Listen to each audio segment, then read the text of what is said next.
Finalmente, el expresidente Rafael Correa decide hablar sobre su postura en estas elecciones. Recordemos que él va a ser siempre uno de los blancos de la derecha. Seguramente en estos días usted ya habrá escuchado en diferentes lugares la culpa es de Correa y bla bla bla bla bla. Pero no se habla tanto de los errores de Noboa. O al menos cuando se hablan de los errores de Noboa, como es típico de Carlos Vera, dice que eso fue la herencia del correísmo. Sin embargo, han pasado ya dos gobiernos antes de Noboa que no hicieron absolutamente nada y por eso el Ecuador está como está. Es herencia de la derecha. Pero también hay rumores de que la derecha estaría preparando todo para intentar ganar las elecciones. Por ejemplo, se rumora algo acerca de Fito y muchos rumores más que seguramente usted va a estar interesado en escuchar. Con las palabras del expresidente Rafael Correa, lo invito a dejar su me gusta y a compartir este video y escuchemos a continuación al expresidente. Y decían que esos pagos eran por los contratos, pero tienes que relacionarlo, esto es una cantinflada. Esto lo han revisado expertos, dicen esto es una cantinflada, nunca he visto algo tan ridículo. Entonces ellos sabían que era cuestión de tiempo que se les derrumbe sus farsas, pero en este tiempo, mira la destrucción que han hecho, mira el saqueo que han originado. Dios mediante, este año se resolverá a nivel de Naciones Unidas el caso de Soborno. Ojalá, cuando se demuestre toda la vileza, la sinvergüencería de Diana Salazar, de Iván Saquitela, de María Paula Romo, que con Moreno planificaron todo esto, la gente no diga, no, hay que mirar hacia adelante, entonces olvidemos. No, compañero. La impunidad permite que esto se vuelva a repetir, es una de las causas de su desarrollo, la cultura de la trampa. Querían derrotarnos, derrótenos en las urnas. Querían eliminar el correísmo, sean mejores que nosotros. Pero no pueden acusar por influjo psíquico a un expresidente, no pueden destrozar honra ajena, no pueden quitarle la libertad a gente inocente por jugarrotas políticas. Porque me jodiste te jodo, como dijo un pseudo izquierdista, ¿no? Por odio o revanchismo. No se puede, eso no es barbarie, no es civilización. Entonces, Dios mediante, este año se resolverá a nivel de Naciones Unidas el caso Soborno. Con eso pues ya se derrumban todas las cosas a nivel nacional, ya existe jurisprudencia, lo ordena nuestra Constitución, aunque con nosotros buscarán cualquier pretexto para demorar las cosas. Pero ya el daño está hecho, ¿no? Y un daño muy grande. La resolución de Naciones Unidas significa vinculante con la sentencia que pesa sobre Rafael Correa en Ecuador. Sí, ya hay jurisprudencia, incluso el caso está ahí, acuérdate. O sea, hay dos sistemas vinculantes para Ecuador. El sistema interamericano, que es la Corte Interamericana de Derechos Humanos, y el sistema de Naciones Unidas, que es el Comité de Derechos Humanos. Ya, ahora, Comité de Naciones Rafael, Unidas de se Derechos está Humanos. diciendo, se está diciendo, por ejemplo, el asunto que tenemos acá, en esta dime que te diré, que pide licencia, no pide licencia, se está diciendo ya como última instancia, Correa hizo lo mismo. ¿Qué tienes que decirle al pueblo del Ecuador? Pero ¿hasta cuándo? ¿Hasta cuándo? ¿Hasta cuándo? ¿Dónde está nuestra cultura política? ¿Dónde está nuestro sentido común?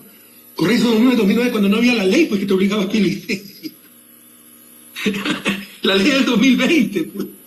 Es comparar, imagínate. Ah, no, yo estoy esclavizando, ya veo, viene Novoa y dice, sí, tengo unos afrodescendientes esclavos en mi casa en Olón, pero hace 2 siglos Simón Bolívar hizo lo mismo. Pero hace 2 siglos la esclavitud era permitida, ya no, pues estamos locos. Que veo, querido pueblo, estamos locos. O sea, se ve una tontería tras otra tontería, que sentimos paz, es porque pactamos con los narcos. Que sentimos obra porque todo tenía sobreprecio. Y creemos y nos tragamos esas cosas sin jamás verificar, sin pedir datos, sin pedir nada. Sin exigir que nos digan toda la verdad.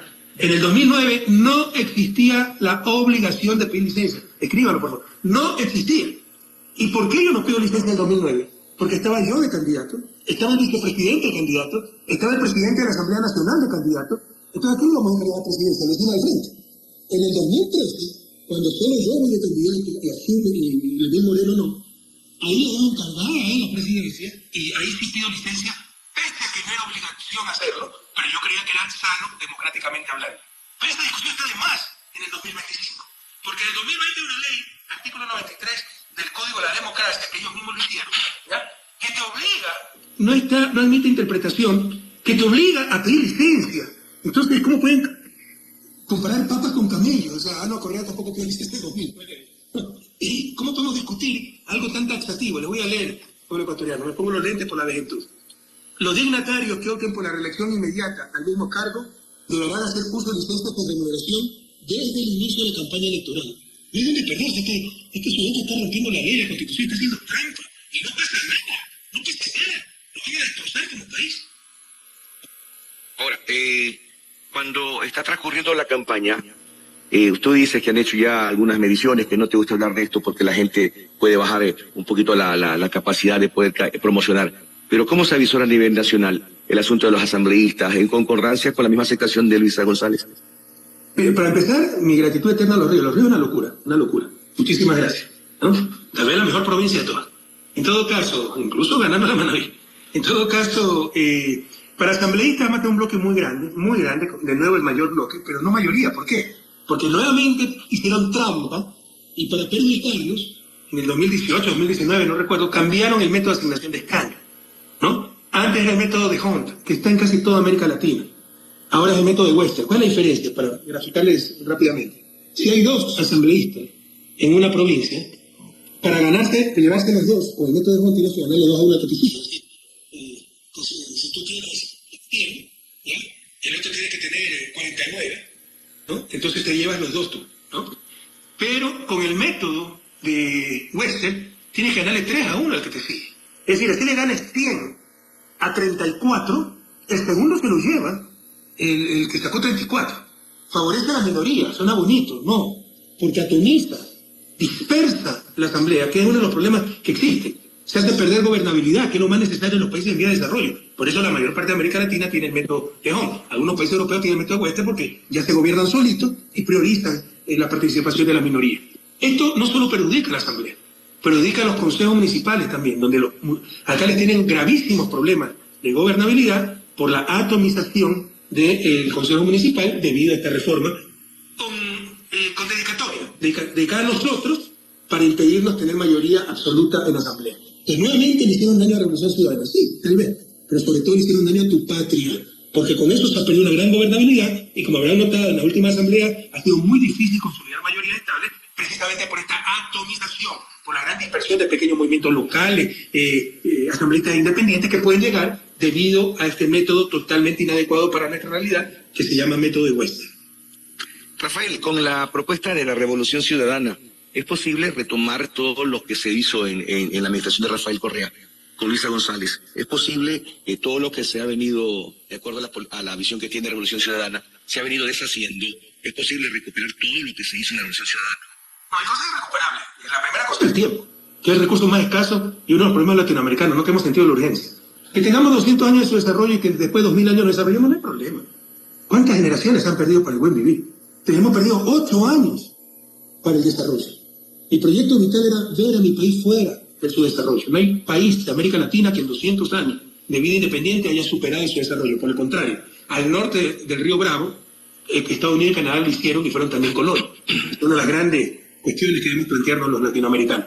Pero en todo caso, 200 años ya son suficientes. Íbamos en esta senda del desarrollo. Éramos un país que crecía mucho más que América Latina, campeones regionales de reducción de pobreza, reducción de desigualdad, infraestructura la mejor de América Latina, carreteros, aumentábamos productividad, de esto nunca habla la izquierda, la eficiencia, competitividad sistémica, base para el crecimiento económico. Vino la traición de Moreno, como era contra Correa, saltaron a un solo pie, destrozó el país y hoy lloramos lágrimas de sangre. Por supuesto que podemos retomar esa senda para el desarrollo. Con los 8 años perdidos no los devuelve nadie. Los 200.000 niños que abandonaron el sistema educativo no lo recupera nadie. Los migrantes que todavía no podrán volver a su patria, eso ya, ¿cómo se remedia? Los muertos, los miles de muertos porque se destruyó la institucional del Estado, la institucional de seguridad, porque se entregó el Estado al narcotráfico, eso no van a resucitar. El costo es inmenso. No hay que perder la esperanza, pero no esperen de mí, y Castillito, pajarito preñado, pajarito rosado, dorar la píldora, se esperen de mí siempre la verdad. El daño es inmenso, ¿ok? Sin perder la esperanza hay que retomar la rienda del país, ponerlo en esa senda del desarrollo y avanzar lo más rápidamente posible. Se puede hacer mucho y en corto tiempo. Tenemos más experiencia, tenemos equipo. El problema es que ellos también están preparados para boicotear todo y tratarán por todos los medios de boicotear. Les va a ser muy duro, pero junto a nuestro pueblo podemos lograrlo y podemos revivir al Ecuador. Una política confusa a nivel de América Latina, Rafael, con tendencias que comienzan a aparecer, comienzan a surgir, mientras todavía hay resistencia en lo que se consideró el progresismo, ¿no? del siglo XXI. Más amalgamar toda esa especie de coincidencia ideológica y también de administración para el pueblo. ¿Es posible en los próximos años? Evaristo, no te entendí bien la pregunta. O sea, todo lo que está ocurriendo en América Latina ahora, ¿no? Todos los países tienen un gobierno, otro gobierno, aparecen como populistas, luego resulta lo contrario, ¿no? ¿Es posible volver a amalgamar toda esa correlación que había hace 10 años? Sí, yo creo que la época 2002, 2014, América Latina, va a ser muy difícil de repetir. Probablemente los son los 12 años más exitosos de la historia de América Latina. Éramos ejemplo para el mundo en crecimiento, en reducción de pobreza, en reducción de desigualdad, en avances, en desarrollo. Recuerda que en el 2008 hubo la crisis subprime, la crisis de las hipotecas. A América Latina le golpeó un poco, pero empezó a crecer enseguida, mientras que Europa, Estados Unidos decrecían, sobre todo Europa. Entonces, y a lo largo y ancho de América del Sur, sobre todo, había gobiernos progresistas que actuaban muy en armonía.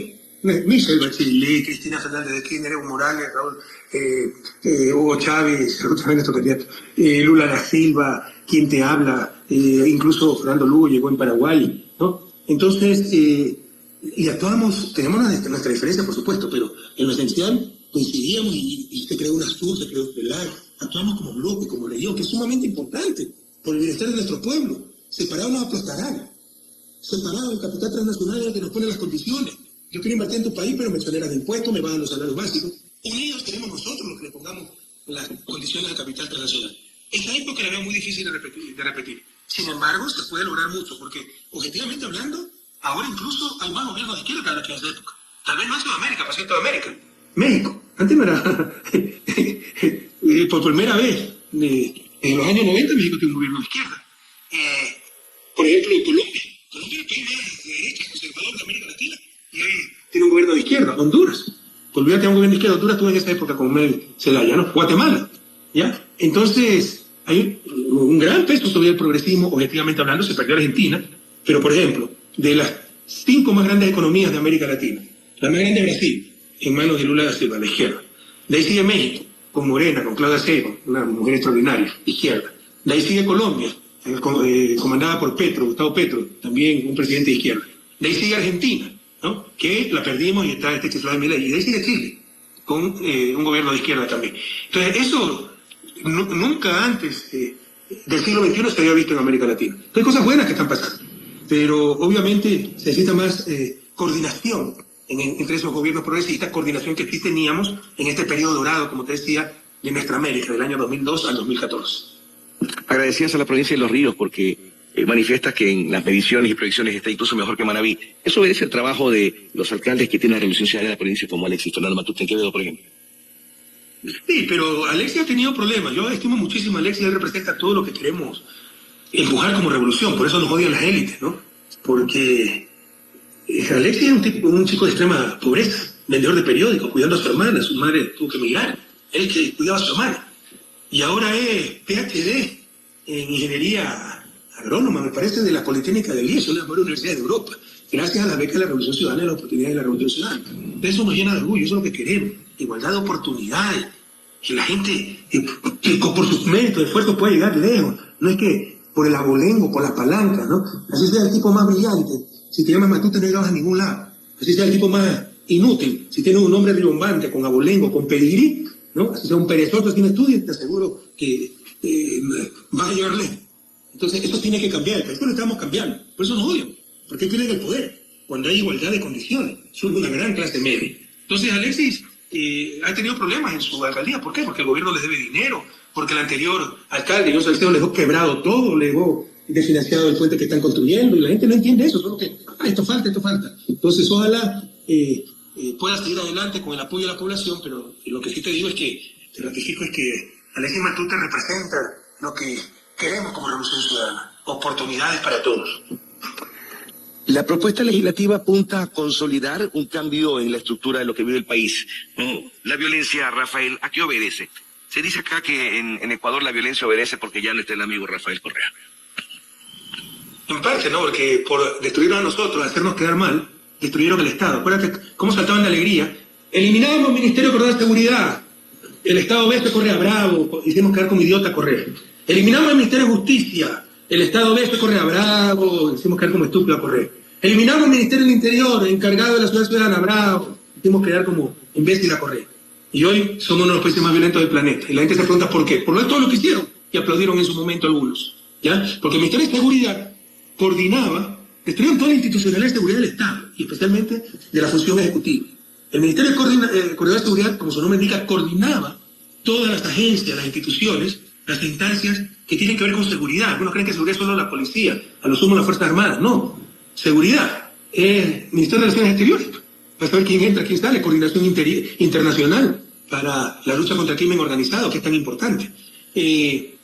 Seguridad e inteligencia. Seguridad son las cárceles, el Ministerio de Justicia. Seguridad, la coordinación internacional, como te decía hace un momento, son las comisiones binacionales de fronteras.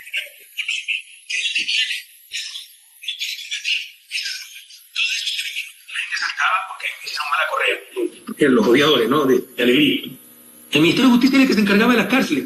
Lo eliminaron y Moreno repartió las cárceles a los grupos de crimen organizado. Pero en serio, ya está aprobado. Pero como es Moreno, que nos persiguió, entonces no dicen nada, nadie investiga. ¿Dónde está el perímetro de investigación? Moreno, en lugar de clasificar a los presos por nivel de peligrosidad, mínima, media, máxima, como se hace en toda parte del mundo, les dio el pabellón a los lobos en la penitenciaría del litoral, de Guayaquil. Les dio el otro pabellón a los tiguerones, como se llama. Y de ahí pues dominaron todo el crimen organizado. Y de ahí manejaron todo, ¿no? Eliminaron, como te decía, por darle poder a María Roma, el Ministerio del Interior, lo juntaron con la Secretaría de Política Económica, de la Secretaría de la Política, perdón. Hicieron el Ministerio de Gobierno, todólogo, encargado de la policía, de los cultos, de las autoridades locales, de los asambleístas, como era antes. Y la policía volvió a ser república independiente, no hubo coordinación para la seguridad ciudadana, y ahí vemos las consecuencias. Entonces destrozaron la institucionalidad. Y para la lucha contra lo que estamos enfrentando, ¿no? Que además, sin duda, el crimen organizado ha infiltrado el Estado. Está en las cortes, está en la fiscalía, está en gobiernos como el de Lazo, está en las Fuerzas Armadas, está en la Policía Nacional. Entonces no hay voluntad de verdadera lucha contra ese crimen organizado. A la fiscal, a la que los odiadores la ponen como, poco menos como la dama de hierro, ¿no? Margaret Thatcher. ¿Qué gran capo del crimen organizado está en la cárcel? ¿Qué gran narcotraficante está en la cárcel? Ninguno. Porque las cosas son evidentes. No hay la voluntad para hacerlo. Entonces, aunque las circunstancias son muy difíciles, porque tenemos un narcoestado, nos consideran el más nuevo narcoestado del planeta. De todos modos, para la lucha contra el crimen organizado hay que saber, no es lo mismo que el crimen común. Hay que tener esta coordinación internacional que no hay. ¿De dónde viene la droga? Viene de Colombia. ¿A dónde va? Va al puerto de Amberes, al puerto de Rotterdam. Hay que coordinar con Europa, con Bruselas, con Ámsterdam. No se lo hace. Las armas vienen del Perú. No se lo hace. Se necesita tecnología, la UAF, la ruta del dinero, los escáneres para los contenedores donde meten la droga, escanearla. No se lo hace. Qué casualidad, cosa tan simple no se hace. Y se necesita inteligencia. No es más pistola a la policía. Inteligencia, esas rutas del dinero, esas rutas de la droga, esas rutas de las armas, esa estructura criminal, porque si agarras a uno solamente, lo reemplazan 10. No hay nada de eso, no saben dónde están parados. O sea, nosotros sí sabemos cómo combatir estas cosas. Y está el crimen común, cuyo caldo de cultivo sobre todo es la miseria, también para el crimen organizado, pero sobre todo para el crimen común. Si hay 200.000 niños que abandonaron el sistema educativo, ¿qué va a hacer eso? Los jóvenes que no tienen trabajo, que no pueden ingresar a la universidad, que no tienen como, ya son mayores de edad y son una carga para su familia, ven a su madre rompiéndose el alma lavando la ropa y después alcanza para la comida. Viene un capo de esto y le dice, ten $5.000 mensuales y distribuye droga. Ahí está el caldo de cultivo, pero también para la droga, para el crimen organizado. Entonces, lo que te quiero decir es que se tiene que combatir el crimen organizado, se tiene que fortalecer la fuerza pública, la policía volvió a ser mendiga, se tiene que recuperar la institucionalidad de seguridad de la función ejecutiva y del Estado en general. Pero también se tiene que dar salud, educación, empleo, recuperar la economía, es decir, desarrollo humano. Esta fue nuestra filosofía. Seguridad fundamentada en el desarrollo humano. Y así logramos convertir al país en el segundo más seguro de América Latina. Rafael, la gente en Ecuador está viendo con sorpresa los grupos de debate. ¿Un debate define una elección presidencial? No necesariamente. Aunque sí, para sorpresa nuestra, se han recuperado mucha importancia, habían perdido esa importancia. En Ecuador la han retomado en las últimas elecciones, y en buena hora, ¿no? Porque hay que escuchar a los candidatos. Pero, por ejemplo, mira, saltó a la fama Noboa en el debate del 2023 y todo era mentira lo que decía. Entonces debe haber un fact-checking, porque ese es el problema. O sea, tú partes de la buena fe, tú partes del estado natural de las cosas, que es que me está diciendo la verdad, no que me está mintiendo. Te dices, chuta, mira, ¿cuánto sabe? Dice que el problema no es generación, sino transmisión, que en 9 meses va a solucionar la crisis energética. Y lo natural es confiar en que lo que me está diciendo es verdad, porque así debería ser. Lamentablemente, en la descomposición moral que tiene el país, ya no es así. Esta gente miente, hace cualquier cosa por ganar. Entonces, qué bueno que haya debate presidencial, pero que no sigan tonterías, que no se digan cifras falsas, que no se digan cosas que no son, que no se digan cosas imposibles. porque te voy a bajar todos los impuestos y te voy a dar salud, educación. ¿Cómo pagas entonces las cosas? ¿Ok? Entonces debe haber después un gran fact-checking de lo que se dijo, para que la gente no sea engañada como sucedió en el debate en 2023. Ahora, vamos allá a la parte final, Rafael. ¿Confiaba entonces en el respaldo popular para la propuesta de Luis González?